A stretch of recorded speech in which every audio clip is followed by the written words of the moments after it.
Khan is dating a living man. She's 26. She had passionate sex with a ghost from the 19th century.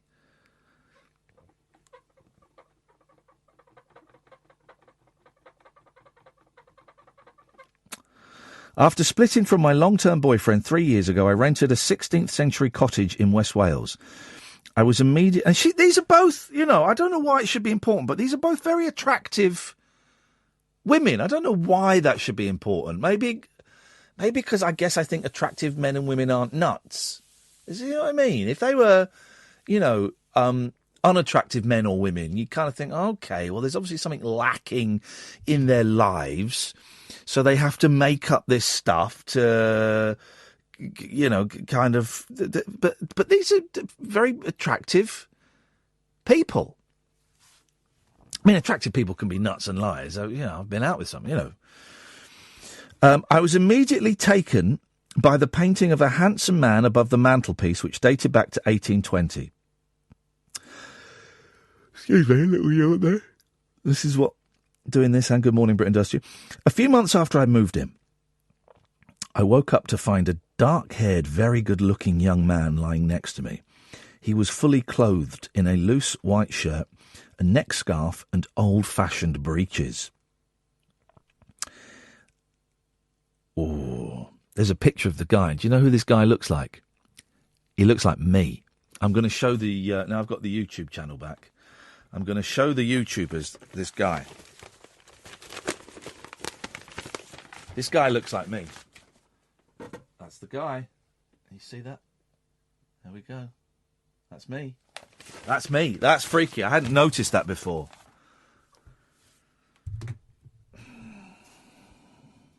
He had a kind of shimmer to him, as if he was behind a fluttering voile curtain. I don't know what that means. I told myself I was dreaming and rolled away from him. As I faced the wall, I slowly realised I wasn't asleep, and suddenly I was frozen with fear. Horny fear. I felt a hand on my waist, but the touch was strange. Light and cool. I looked at the man again and realised he was the one from the painting. We ended up making love for an hour. This is where I start to think this story is bullshit. For an hour? What the hell are you talking about? He was very gentle. Even when he moved on top of me, pressing down, he felt almost weightless. It was very strange, but the sex was amazing. We made love 3 times before he vanished forever. I sobbed when he left. I guess I had fallen in love. When I told a couple of close friends about it, they looked at me as if I was mad, so I just laughed it off, said something about eating too much cheese, then kept quiet. I don't know, man. It sounds like absolute nonsense, doesn't it? I mean, a little bit. That was a little bit nonsensical. Let's go back to Amethyst Realm and her story. She seems to be the. Let's just make it. Let's try and create a vibe. My new ghost lover is really special, wise, stable, and kind. I'm not 100% sure if it's male or female, but I think I found true love. We met when I went on a trip to Australia earlier this year. Australia seems to be the place if you want horny ghost activities, then that's where you should be going.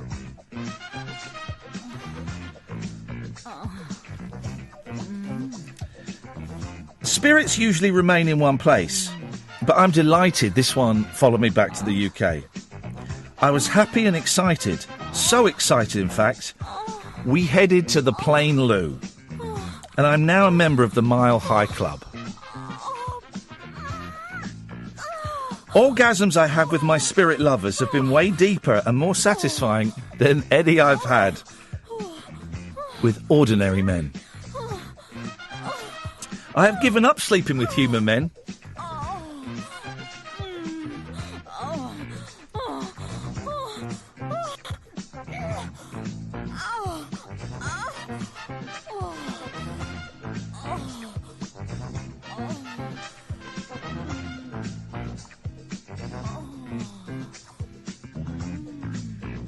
I've given up. I've given up sleeping with human men. Ghost sex is deeper, more passionate, and oddly seems more natural. You sense the presence, can feel the energy, and although there's no body to touch, you can sense that you're being touched. I know it sounds crazy, but I've been looking into having a ghost baby, and I don't think it's totally out of the question. I've always had the ability to communicate with the supernatural, and first started having spiritual sex when I was 18 and engaged. I was getting undressed for bed when I suddenly felt fingers fluttering their way down my spine and a soft whispering sound, but no words, from behind. Paul Ross is not taking this seriously. Stop doing that. In my right ear, it made me shudder all over, but in a really nice way. The next thing I knew, I was being turned around and embraced. Oh. I'm not even going to look at you, because this is a serious story. My engagement ended... Stop. Serious. My engagement ended when my fiancé returned one afternoon to find me in bed, wearing stockings, suspenders, a basque and a tiny G-string. Oh. He believed I was hiding a lover of the flesh and blood kind and ransacked the room looking for him. That's when I told him. I said he would never be able to find him because the man he was looking for was a ghost.